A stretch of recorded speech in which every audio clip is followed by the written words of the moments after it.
Bueno, pues vamos a pasar al punto 5, que trata sobre la metodología, para que no salga un vídeo muy grande directamente aquí.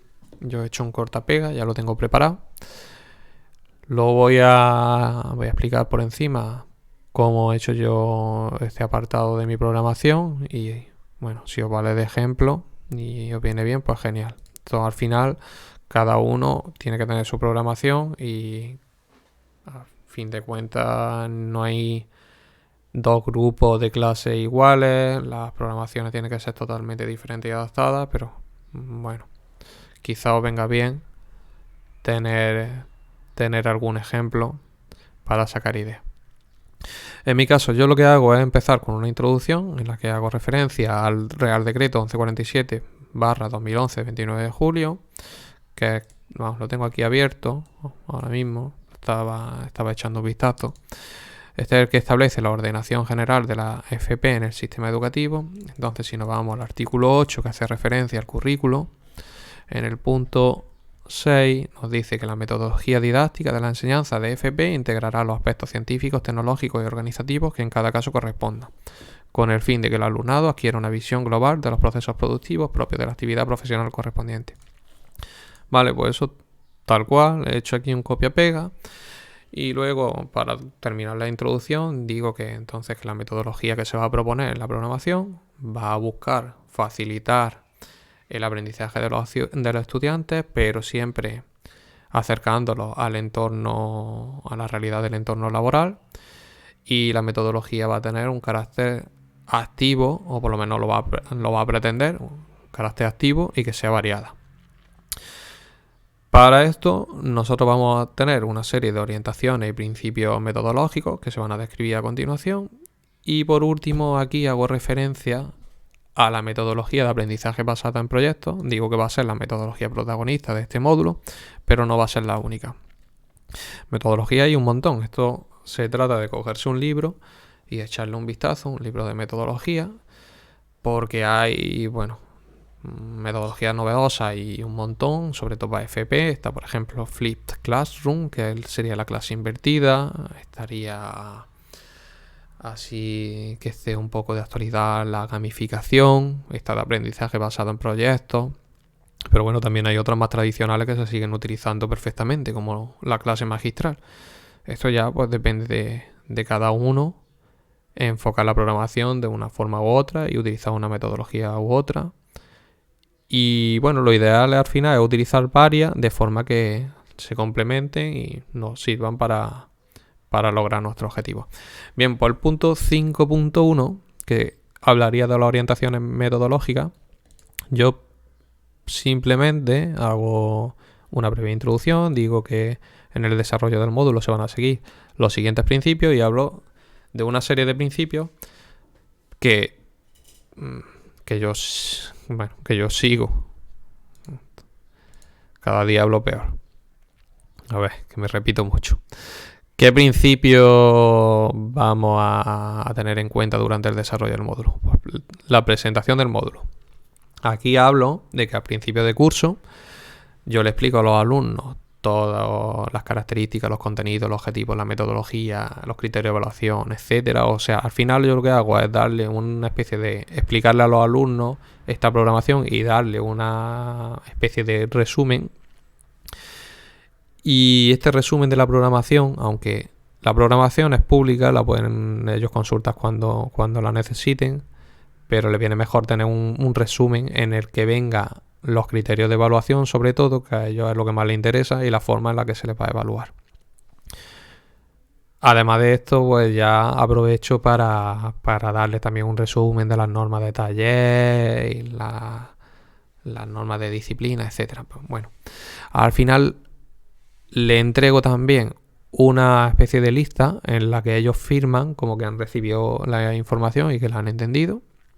Y esta presentación va a tener lugar durante la primera sesión o durante la primera semana del curso. Bien, pues simplemente eso. Luego hablo de otro principio que sería partir del nivel de desarrollo del alumnado, lo que sería la zona de desarrollo próximo. Esto al final es hacer la evaluación inicial detectar los conocimientos previos que los alumnos tienen y a partir de aquí pues empezar a construir. Ya con la evaluación inicial pues sabemos desde dónde partimos, también sabemos dónde queremos llegar y ya pues simplemente realizar el camino que sería la programación. Podemos poner algunos ejemplos concretos en todos los principios que yo estoy diciendo. En mi caso lo he puesto así un poco de carácter más general y ya luego entro más en detalle en las unidades didácticas y en la programación de aula. Bien, en cuanto al el nivel de partir del nivel de desarrollo del alumnado, también hago referencia a las actividades iniciales de detección de conocimientos previos, que no tienen por qué ser simplemente la evaluación inicial. Al inicio de la unidad de didáctica hay una serie de actividades de introducción que también nos sirven bien para detectar los conocimientos previos, las motivaciones que tienen los alumnos. Bueno, pasamos al siguiente principio, que nos estamos alargando mucho. Metodología activa. Que el alumno, en definitiva, no esté sentado en la silla escuchando todo un rollo de lo que le estamos contando y no haga nada. Al final lo que se busca es seguir el principio que marca la taxonomía de Bloom, que sería la pirámide esta que tenemos aquí, que esto lo hemos visto en multitud de ocasiones. Nos dice que abajo, para construir aprendizajes significativos, tenemos que intentar utilizar metodologías que impliquen utilizar la parte alta de la pirámide. O sea, un alumno que se siente en una silla y simplemente lea un texto y lo memorice, que es lo que sería recordar, va a tener un aprendizaje menos significativo que un alumno que realice un proyecto, tenga que leer los conceptos, recordarlos, entenderlos, luego los tiene que aplicar, los tiene que analizar, evaluar y al final tiene que realizar el montaje del proyecto, lo que implica crear. Tendría que explicarle cómo ha realizado el proyecto a los otros. Todo esto sería utilizar la parte alta de la pirámide de la taxonomía de Bloom, lo que implica crear aprendizajes más significativos. Podemos poner un ejemplo, yo lo he puesto, un ejemplo concreto, por ejemplo, pedirle a un alumno que automatice un toldo de un chiringuito de tarifa para que se cierre automáticamente en caso de que haga mucho viento. Bien, pues hay un alumno que realice esa actividad, al final va a tener un aprendizaje más significativo que un alumno que coja un libro sobre automatización y se lo estudie como un loro. Eso creo que es obvio, que queda claro. Bien, otro principio, individualización y atención a la diversidad. Pues la formación tiene que ser lo más individualizada posible. Pues para eso nosotros realizamos la evaluación inicial para detectar conocimientos previos y también hacemos actividades de detección de conocimiento al principio de cada unidad. Y bueno, yo aquí hago mención también a que me sirvo del aprendizaje colaborativo en cuanto a que realizo grupos para que queden compensados, grupos que no sean homogéneos. Es decir, bueno, ya cada actividad es un mundo, pero con grupos heterogéneos en los que haya alumnos de diferente edad y que tengan diferentes tipos de conocimientos, pues entre ellos se pueden ayudar y eso nos puede valer para trabajar un poco la atención a la diversidad. Pero ya está, estos son pinceladas, luego ya en la unidad de didáctica se entra más en detalle.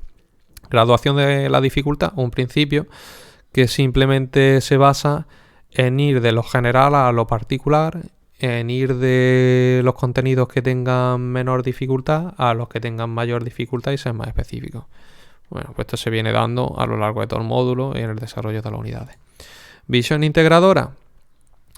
Bueno, hay que presentar los contenidos de forma clara y que estos estén interrelacionados con otros contenidos del módulo y también de los otros módulos del ciclo. Por ejemplo, yo he puesto aquí el ejemplo de la automatización mediante autómata, que al final pues hay varias unidades didácticas que están interconectadas entre sí, digámoslo de esta manera. O también, bueno, los alumnos también han dado automatización con PLC en la asignatura el módulo. En el módulo de Tepida, en primero. Entonces no podemos decir que haya unidades que estén aisladas, sino que los contenidos que se están dando en el módulo de CIDAU están relacionados entre las diferentes unidades didácticas y también con otros módulos, ¿vale? Pues poner un ejemplo. Esto lo podía haber explicado un poco mejor. Carácter práctico. Al final, con el aprendizaje basado en proyectos se potencia mucho el carácter práctico de la programación. Se están realizando actividades que incluyen montajes, incluyen investigaciones, están trabajando conceptos muy relacionados con el entorno laboral, etcétera. Podríamos haber puesto aquí un ejemplo más concreto, pero bueno, como ya digo yo, aquí esto lo he hecho un poco de forma general, ya luego se profundizará un poco más en la unidad de didáctica y en la programación de aula. Otro principio que se va a seguir, ya un montón. Actualización de contenidos. Pues al final se basa en estar al tanto de los últimos avances del mercado laboral. Aquí se he puesto un ejemplo que sería una actividad en la que yo le pido a los alumnos que investiguen sobre los sistemas inalámbricos, porque estos están bastante de actualidad, son tendencias. Y bueno, este ejemplo es un ejemplo muy tonto, pero al final lo que se trata es de que los alumnos se acostumbren a investigar y adaptarse a los cambios que puedan tener lugar en el mercado laboral. A fin de cuentas, todo lo que tiene que ver con la electrónica, electricidad, informática y telecomunicaciones está en constante cambio y no queda otra que estar al día. Enseñanza realista y funcional. Esto viene ligado con conceptos anteriores, de nuevo, que se trata de partir de experiencias previas de los alumnos y relacionarlos con situaciones laborales que se van a dar en el entorno laboral. Aquí, bueno, pues simplemente mencionarlo porque volver a lo mismo. El aprendizaje cooperativo sería otro principio. Podemos hablar aquí de realizar tareas que impliquen el trabajo en grupo y sobre todo también el uso de las TIC. Con el uso de las TIC podemos utilizar bastante bien el aprendizaje cooperativo en el sentido de que bueno, por ejemplo, ahora durante estos años que hemos tenido la pandemia, que tenían una distancia de seguridad, cada alumno se sentaba en su puesto de trabajo. Gracias a las TIC han podido colaborar porque a través de la plataforma Google se pueden crear documentos en los que los diferentes alumnos van colaborando sin problemas, sin tener que poner otra disposición de mesa en la clase. Si queréis, pues podéis poner algún ejemplo. Yo tampoco lo he puesto. Tampoco tenéis que poner todos mis mismos principios. Esto, cada uno los que vea que va a utilizar luego en su programación, bueno, en su unidad de didáctica. Autoestima. Al final lo que nosotros buscamos es favorecer la autoestima de los alumnos y sobre todo evitar que se produzcan situaciones que impliquen la marginación, el bullying, etcétera. Entonces, ¿cómo hacemos esto? Pues además de dar unas reglas de comportamiento muy claras, que se les detallan a los alumnos al principio de curso. Esto se lo doy yo junto con los criterios de evaluación y el resumen del que hemos hablado de la programación. Se pueden llevar a cabo actividades que mejoren la autoestima de los alumnos. Algunos de ellos pues pueden ser exposiciones orales en grupo y que los realicen frente al resto de los compañeros. El último principio, bueno, los últimos principios, porque aquí hay varios: creatividad, libertad, motivación y autonomía. Al final lo que se busca es potenciar también, aparte de todo lo que hemos dicho anteriormente, pero potenciar la iniciativa, la creatividad, la motivación, bueno, esto que pone aquí.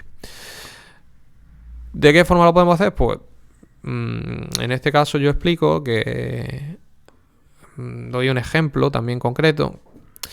Se les puede poner proyectos, de hecho la mayoría de los proyectos se les ponen de forma que Se les da una serie de pautas y se les dice lo que tienen que realizar al final, el fin, la meta a la que tienen que llegar. Pero el camino hasta llegar a esa meta se les deja un poco abierto. Entonces, de esta forma se trabaja todo lo relacionado con la investigación, se motiva a los alumnos.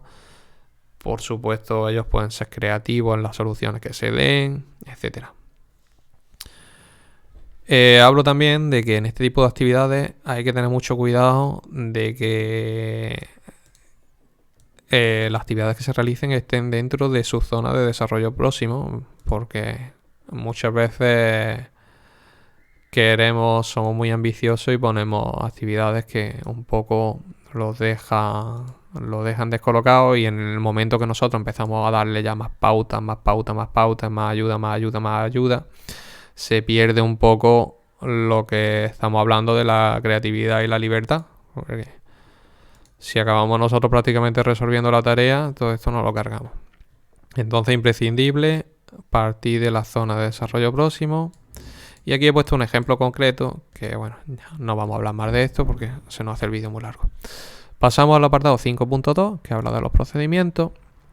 Y bueno, aquí yo hago mención a que este módulo pertenece a un grado superior, los alumnados tienen un cierto nivel de madurez y, por tanto, para mi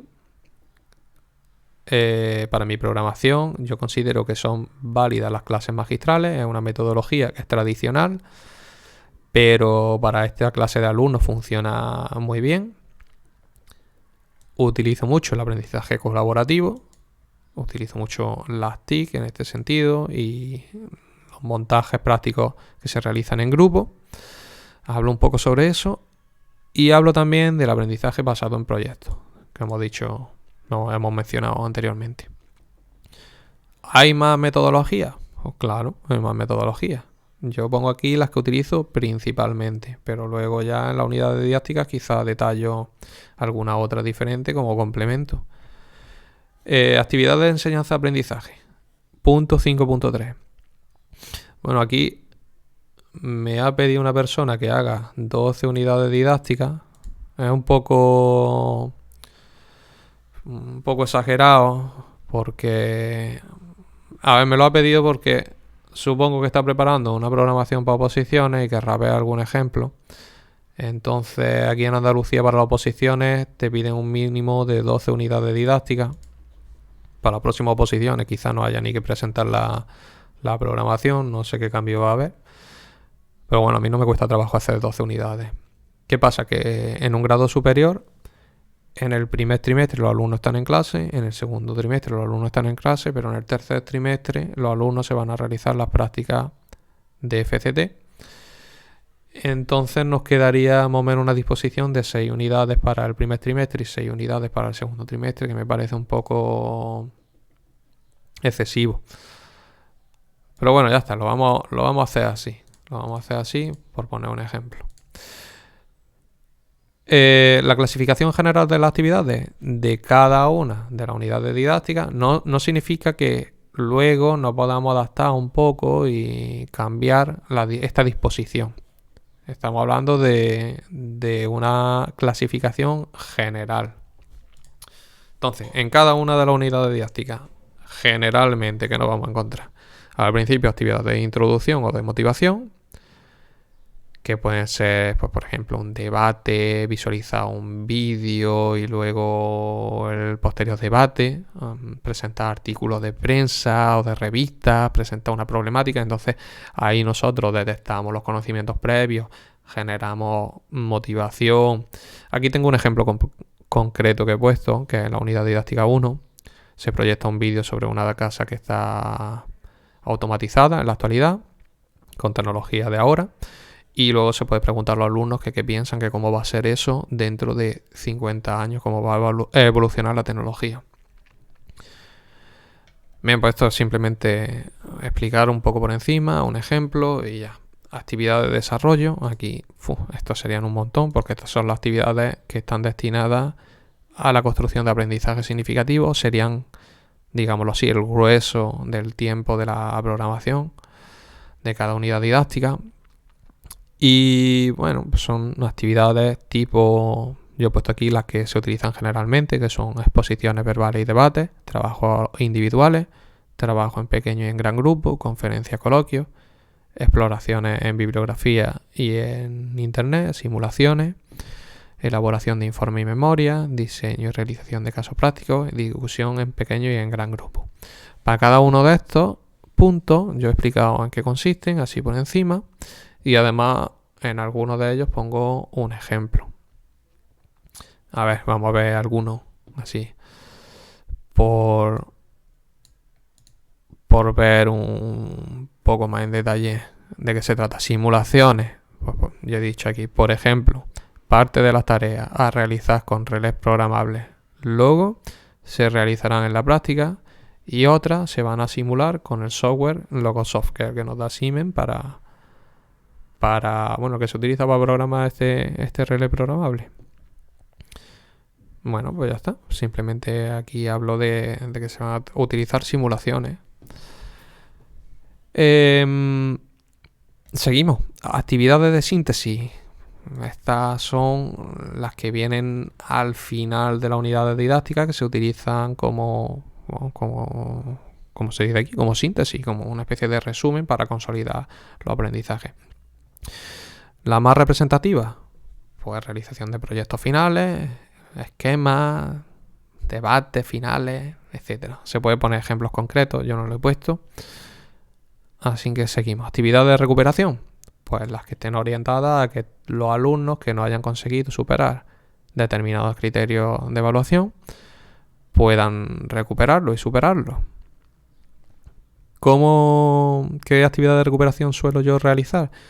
Normalmente proyectos individualizados que sigan la metodología de aprendizaje basada en proyectos. Digo normalmente, luego ya dentro de cada unidad didáctica lo enfoco de una forma o de otra. Y además, como esto es individualizado, porque tiene que ser dependiendo de los criterios de evaluación que cada alumno no haya superado, proponerle una serie de actividades u otras, pues aquí hay que ser un poco creativo y dejarlo un poco abierto. Actividad de ampliación, las que atienden a la diversidad de alumnado, a los diferentes ritmos de aprendizaje. Habrá alumnos que aprendan determinados conceptos, pues que vayan más rápido en el aprendizaje que otros, y entonces se presentan en todas las unidades, tiene que haber actividades de ampliación. He puesto aquí un ejemplo que simplemente menciono que hay en algunas unidades, pues hay tareas de programación de autómatas que son más complejas para los alumnos que vayan más aventajados, por poner algún ejemplo. Pero bueno, pues ya vosotros en vuestro caso, decidís la estructura general que van a tener las unidades, y ya en cada caso pues habláis un poco sobre cómo lo vais a hacer, ponéis algún ejemplo, etcétera. Punto 5.3. Actividades complementarias extraescolares. Las actividades complementarias serían las que se organizan durante, lo he puesto aquí en una introducción, durante el horario escolar, y la asistencia a las actividades complementarias es obligatoria. En cambio, en las actividades extraescolares, la asistencia no es obligatoria y además se van a hacer fuera del horario escolar. ¿Qué actividades complementarias se realizan? Bueno, primero todas las que realice el centro. Yo colaboro en todas ellas. Pueden ser las que se realicen para el Día de la Constitución, para el Día de Andalucía, para el Día de Flamenco, etcétera. Y luego otras que yo propongo. Estas las pongo aquí en rosa, subrayadas en rosa, porque eran las que había propuestas para el curso pasado. Y para este curso, pues quizá proponga otras. Por ejemplo, una charla de una persona, de una empresa relacionada con nuestro módulo que pueda venir. Eso sería una actividad complementaria, siempre que sea dentro del horario escolar, ¿vale? Actividades extraescolares, pues también lo he puesto aquí en rosa porque no sé este año las que voy a hacer. Al final la programación es una cosa flexible y que hay que ir adaptándola, y esto todavía no tengo preparado nada. Ya decidiré lo que propongo, pero bueno, un tipo de actividad extraescolar, una visita a una feria del sector. Esa sería una actividad extraescolar típica. Hablamos ahora de la atención a la diversidad. Y bueno, esto ya tiene más miga, porque aquí, dependiendo del grupo clase que nosotros nos encontremos, tendremos estos alumnos. Cuando hablamos de alumnos NEAE, hablamos de alumnos que tienen necesidades específicas de apoyo educativo. Estos son los que puedan tener alta capacidad de incorporación tardía, etc. Y cuando hablamos de alumnos con necesidades educativas especiales, nos referimos a aquellos que requieren, apoyo y atención específica para tratar trastornos graves de conducta, discapacidad, etc. Bien, a ver cómo empiezo yo este punto. Hago referencia a diversas normativas, la LEA, la Ley de Educación de Andalucía, el Decreto 437/2008 de septiembre, el Real Decreto 1147/2011 de 29 de julio. Y en todo esto se nos menciona de una forma u otra que hay que tener en cuenta que en nuestra programación que el alumno incluya las adaptaciones necesarias e individualizadas para que todos alcancen los objetivos marcados. Todos los alumnos tienen que alcanzar los objetivos marcados. ¿Qué sería lo que habría que hacer en este caso? Pues nos reunimos con la orientadora del centro y después de reunirnos con la orientadora del centro, que ella es la que nos puede decir si tenemos alumnado con este tipo de necesidades, nos puede orientar mucho sobre las medidas que podemos tomar. En todo caso, en la etapa educativa en la que estamos nosotros programando, no podemos hacer adaptaciones curriculares significativas, pero bueno, sí que podemos hacer adaptaciones generales de acceso al currículo. Entonces, esto está en rosa porque es copia-pega del curso pasado, y entonces durante el curso pasado yo no tenía ningún alumnado con necesidades educativas especiales o con necesidades especiales de apoyo educativo. Pero, aunque no tuviera alumno con estas necesidades, yo he valorado aquí una serie de circunstancias que podrían ser susceptibles de intervención y que si se diera el caso, pues yo hablaría con la coordinadora y adaptaría la programación y la metodología y, bueno, en definitiva lo que hiciera falta. ¿Cuáles son estas circunstancias? Circunstancias generales, luego puede haber otras, pero bueno, las que reflejan la programación son una discapacidad física o psíquica. Pues en este caso no tenía ningún alumno, pero si se hubiera presentado quizá una discapacidad temporal, por lo que sea, imaginaros que un alumno se queda en silla de ruedas un tiempo, o bueno, esperemos que no, pero un accidente lo puede tener cualquiera o cualquier cosa así. Pues yo hablo aquí de que en ese caso se estudiará el caso específico con el resto del departamento, y aquí habría que poner también y la orientadora.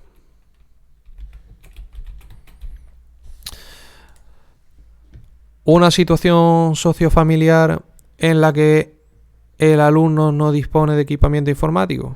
En este caso no habría problema en el curso pasado porque todos tenían su portátil y se lo traían para trabajar. Y aparte allí en el aula hay equipos informáticos completos que pueden utilizar.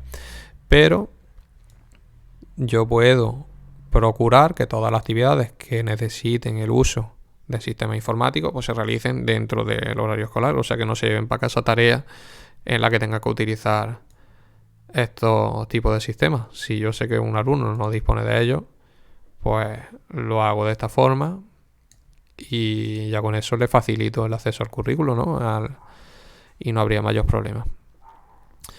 Esto lo pongo en rosa porque igual indico que todos disponen de internet en casa, todos disponen de ordenador, entonces no habría problema. ¿Falta de adaptación lingüística o cultural? Bueno, pues hablo de que si se detectan dificultades relacionadas con con la lingüística o la cultura, pues ya bueno, hay una serie de adaptaciones que se pueden hacer. Por ejemplo, escribir en mayúsculas en la pizarra, usar más el lenguaje gestual, utilizar más gráficos, hacer un esfuerzo por pronunciar de forma más clara y de forma más marcada. El año pasado yo tenía un alumno que era migrante, pero la verdad es que como estaba adaptado perfectamente y hablaba bien, dominaba el idioma y no tenía ninguna clase de problema, pues no hubo que realizar ningún tipo de adaptación. El muchacho estaba siguiendo las clases prácticamente sin ninguna dificultad. De hecho, era uno de los mejores de la clase, así que tuve la suerte de no tener que realizar ningún tipo de adaptación en este aspecto. Y bueno, hablando sobre los diferentes ritmos de aprendizaje, que esta quizás es la dificultad más frecuente, porque esto siempre se va a dar, que va a haber unos alumnos que adquieren los conocimientos de forma más rápida y otros que lo adquieren de forma más lenta. Incluso ya dependiendo de la unidad de didáctica, a algunos se les da unos determinados temas mejor y en otros casos se les da peor. Entonces, bueno, esto se puede enfocar muy bien preparando una serie de actividades de investigación y ampliación para los alumnos que avancen más rápido, formando grupos heterogéneos para que no se junten siempre los que más conocimientos tienen sobre un tema, y así se fomente un poco más el aprendizaje colaborativo, haciendo actividades de refuerzo para los alumnos que tengan más dificultades, etcétera. Bueno, pues en definitiva al final esto es que ya se puede dar, yo os puedo decir lo que tengo yo, os puedo dar ejemplos, pero como veis es que esto de un año para otro cambia. Y en definitiva, de un año para otro cambia, pero también cada persona, dependiendo del contexto y del módulo que esté